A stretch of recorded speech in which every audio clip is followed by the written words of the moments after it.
gift of grace, deep within me lies. Magandang gabi po mga kapanalig. Welcome po to Sacred Space on the Air. Samahan niyo po kami ngayong gabi sa kalahating oras ng panalangin at pagnilay-nilayan po natin ang Psalms 98. Listen to the sound that soothe and still your tired spirit. Kami po ang makakasama niyo ngayong gabi. Ako po si Sister Ellen. At ako naman po si Sister Irene. Magandang gabi po sa inyo mga kapanalig. Mga kapanalig, ang salmo na pagdinilayan po natin ngayong gabi ay ang Psalm 98. Si Yahweh ang hari ng buong mundo. Kumanta ng bagong awit at kay Yahweh ay ialay, pagkat mga ginawa niya ay kahangahangang tunay. Sa sariling lakas niya at kabanalan niyang taglay, walang hirap na natamo itong hangad na tagumpay. Ang tagumpay ni Yahweh, siya na rin ang naghayag. Sa harap ng mga bansay, nahayag ang pagliligtas. Ang pangako sa Israel, lubos niyang tinutupad. Tapat siya sa kanila, at ang pag-ibig ay wagas. Ang tagumpay ng ating Diyos kahit saan ay nahayag. Magkaingay na may galak, lahat ng nasa daigdig. Si Yahweh ay buong galak, napurihin sa pag-awit. Luwalhati sa Ama, sa Anak, at sa Espiritu Santo. Kapara ng una, ngayon, at magpakailanman. Amen. Mga kapanalig, itong Psalms 98, ito po ay isang awit ng papuri sa Diyos bilang katarungan at kapangyarihan, hari ng buong mundo. Dito po ay inanyayahan ang lahat ng nilikha ng Panginoon na may buhay, na may pagbunhi ang kapangyarihan ng Panginoon sa lahat ng kanyang mga ginawa. Lahat nga po tayo mga kapanalig ay inaanyayahan na umawit ng bagong awit dahil sa mga kahangahangang ginagawa ng ating Panginoong Diyos. Lalo na yung kanyang pagliligtas po sa ating lahat. Mga kapanalig, medyo madami po ang mga calamities na dumadaan sa atin ngayon, kagaya ng mga bagyo, may mga lindol. Minsan po nakakatakot din isipin, pero mananatili po tayo sa ating matibay na pananampalataya sa ating Panginoon dahil sa kanyang pagpapahayag ng kaligtasan sa buong mundo. At meron po ding dahilan upang ating puso ay umawit ng bagong awit ng pasasalamat. Tama po yun mga kapanalig. Hindi lang po tayo na mga tao, kundi pati na po yung mga dagat, ilog, at kabundukan ay inanyayahan na maggalak at umawit sa presensya ng Diyos.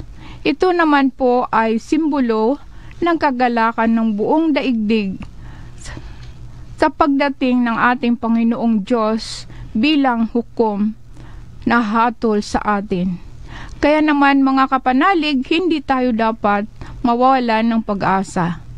Dahil na minsan ay nakakalungkot ang mga nakikita natin na nangyayari sa ating paligid.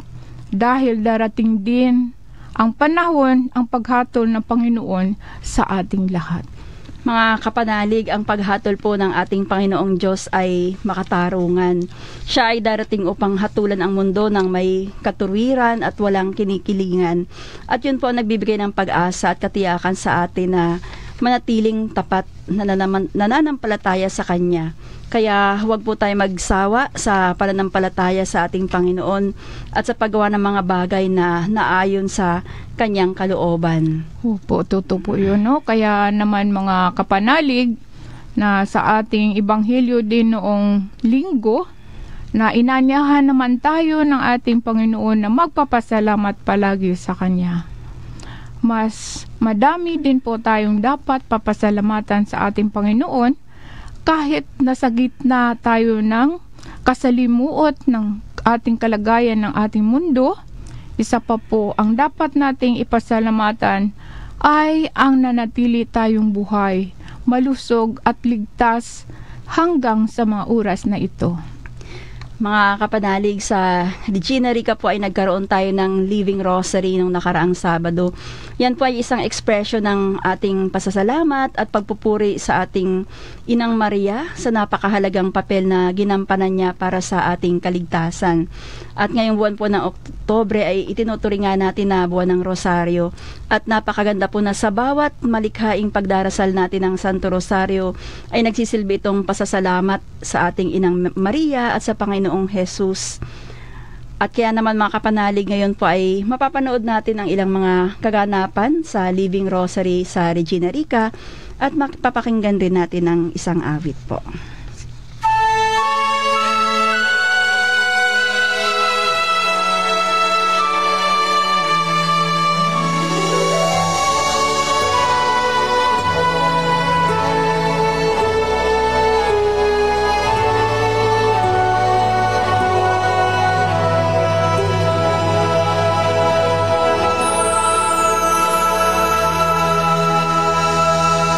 Salve Regina, Mater misericordiae, vita dulcedo, et spes nostra salve. A te clamamus, exules filii Eve, a te suspiramus.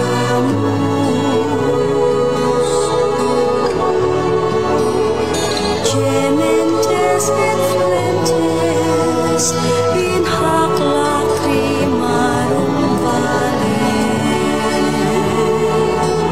Ea ergo advocata nostra,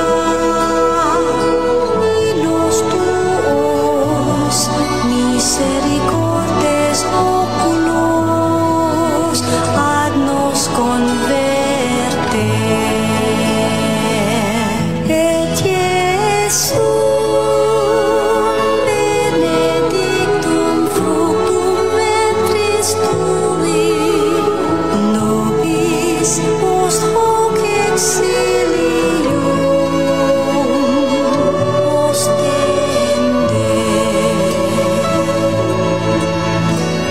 O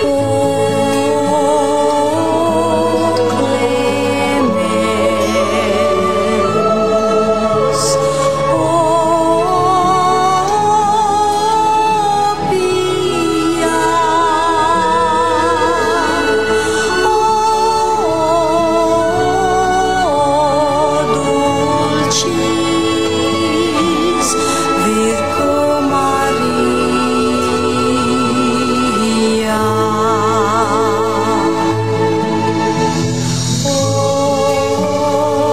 O clemens, o pia, o dulcis Virgo Maria.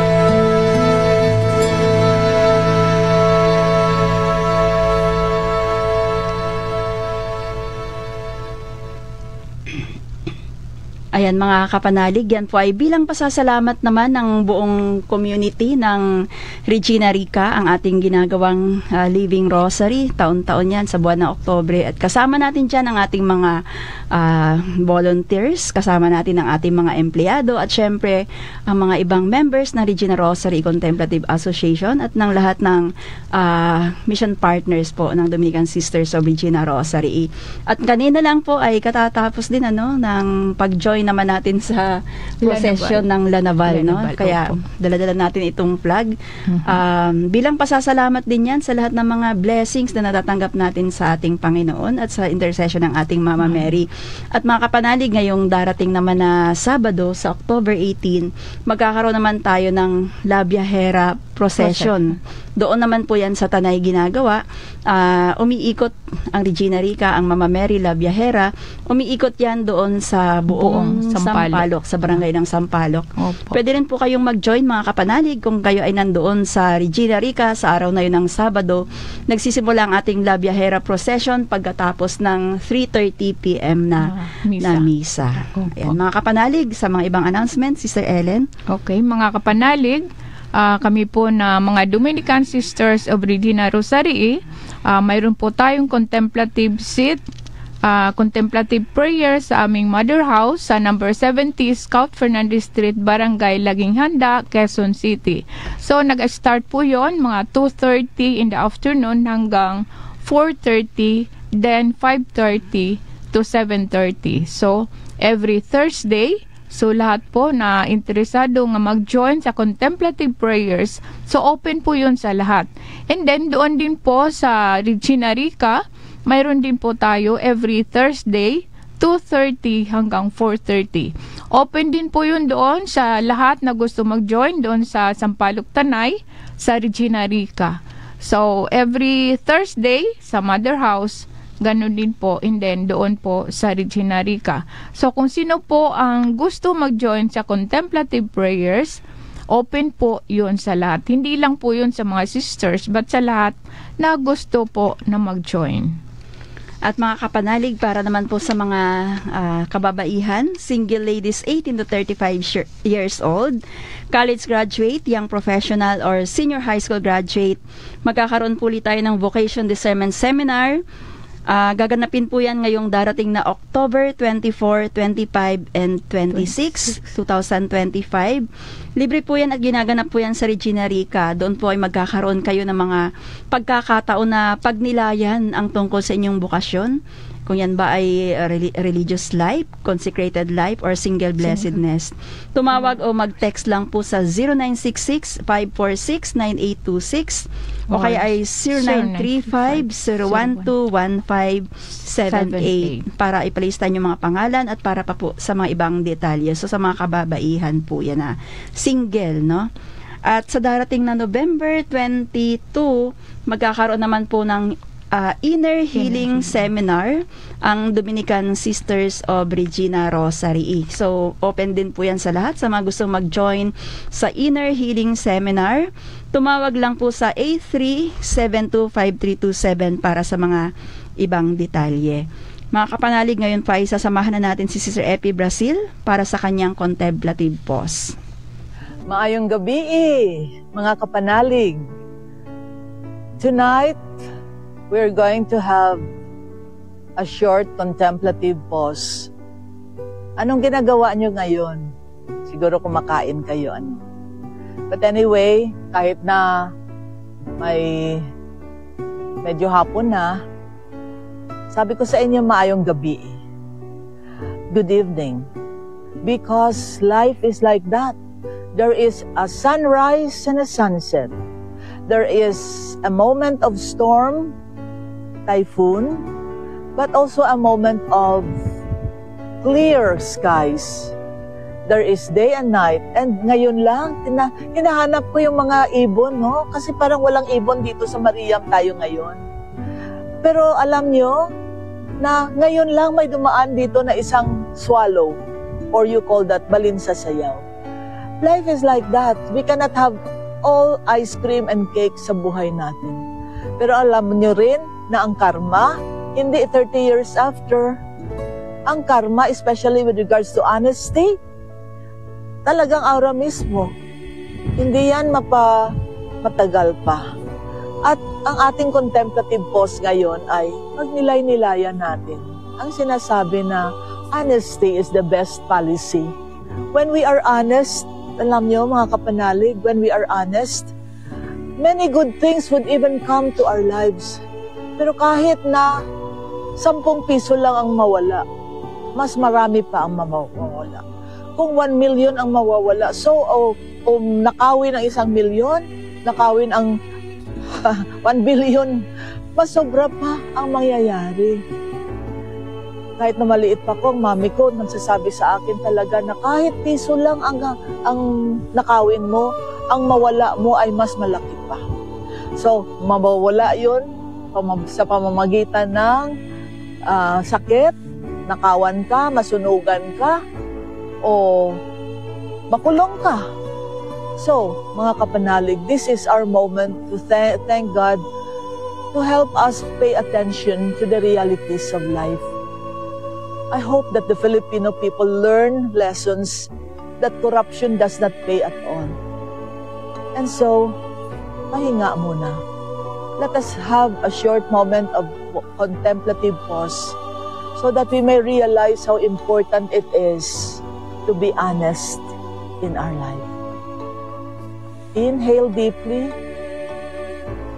hold your breath, and exhale very slowly.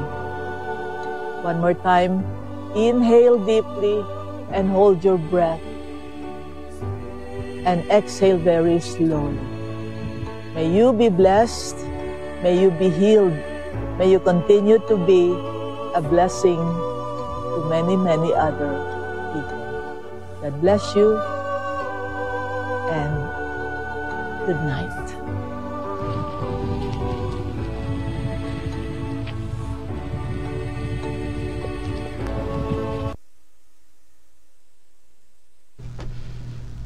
Ayan mga kapanalig, no? Nakita po natin ang video ni Sister Epi, yung lugar na yan. Yan po ang Mariam, ang Regina Rica sa Mindanao. Dadalhin natin ang Regina Rica sa Mindanao at sa kasalukuyan po ay ongoing yung development doon. Meron ng nag-start na yung development ng roads. Nag-start na din ang pagtatayo ng malaking statue ng Mama Mary. At natapos na ang gate. Natapos na po ang gate ng Mariam. Mga kapanalig, ayan pong ang Mariam ay isang konkretong ekspresyon ng ating pasasalamat sa ating Panginoon. No? Sa ating mahal na ina, nga si Maria. No? Kaya nga tinawag yun ay Mariam.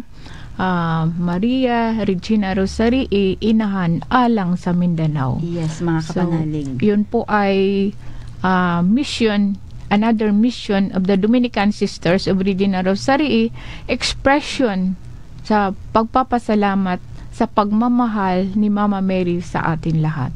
So, lahat po tayo ay in-invite na mag-join sa atin Club Mariam 2025 para po tayo ay maka-express ng ating papasalamat sa pagmamahal ng ating mahal na ina. At syempre nagpapasalamat din po tayo sa mga nauna nang naging member ng Club Mariam 2025. Kung paano po natin nabuo ang Regina Rica, ganon din natin bubuin ang Mariam dahil yan ang Regina Rica sa Mindanao. At sa ngayon na alam natin ang mga nangyayari na nagkakaroon ng mga lindol doon ngayon sa Mindanao. May landslide. Yes, may mga landslide. May baha. Opo. Alam niyo ba mga kapanalig na ang Mariam ay nabuo dahil sa isang landslide na nangyari doon nandoon sila si Sir Epi nang nangyari ang landslide sa Masara. At dahil doon ay yung kanyang vision na magkaroon ng Mama Mary to protect ang tao doon sa Mindanao, kaya nabuo po itong Mariam noong 2024. So yes, opo, nag-celebrate na ng isang taon ang Mariam. At unti-unti na dinedevelop natin ngayon, at maraming salamat sa lahat ng mga patuloy na sumusuporta. Sabi nga po namin, ito ay expression ng ating pasasalamat sa ating Panginoon, at kagaya ng sinasabi sa ating Psalm 98, ito rin ay pagbibigay ng paghahandog ng bagong awit para sa ating Panginoon. Ito ay magbibigay din ng bagong pag-asa sa mga tao doon sa Maria, doon sa Mindanao, sa Kitaw-Taw, Bukidnon, mga kapanalig. At dahil marami doon ay mga Matigsalog tribe. So ngayong linggo ay Sunday, no? Indigenous People Sunday. linggo ng mga katutubo sa ngayong linggo na ito. So inaalala natin ang ating mga katutubo na nandoon, pinagsisilbihan natin doon sa Mariam, ang Regina Rica sa Mindanao. So lahat kayo mga kapanalig, inaanayahan din namin kayo na maging kasama natin sa misyon na ito ng pagpapatayo o pagdidevelop ng Mariam Land sa pamamagitan ng pagsali o pag-member sa Opo. Club Mariam 2025. Opo. Paano po sumali? Tumawag lang sa 8372-5327 para malaman niyo po kung paano maging member ng Club Mariam 2025 at kayo ay kasama natin sa misyon.